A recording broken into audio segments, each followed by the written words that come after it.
અમદાવાદમાં ભાજપ પ્રદેશ પ્રમુખ જગદીશ વિશ્વકર્માએ કોંગ્રેસને આડે હાથ લીધી। કોંગ્રેસના સમયમાં ખેડૂતોની આત્મહત્યાનો મુદ્દો વિશ્વકર્માએ ઉઠાવ્યો। વિશ્વકર્માએ કહ્યું કે કોંગ્રેસના મિત્રો તમારા વિસ્તારમાં પ્રચાર કરવા આવે ત્યારે પૂછજો તમારા સમયમાં કેટલા ખેડૂતોએ આત્મહત્યા કરી। કોંગ્રેસના સમયમાં ખેડૂતો પર લાઠીચાર્જ થતા હતા।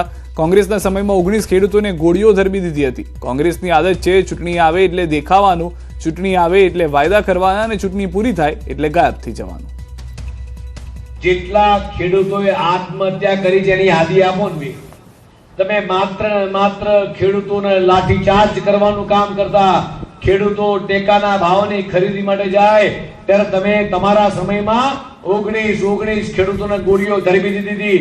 જે તે પાકિસ્તાનની અંદર અને પંજાબની અંદર હમણાં જ ભગવત માનના રાજમાં એક ખેડૂતો પર લાઠીચાર્જ થયો।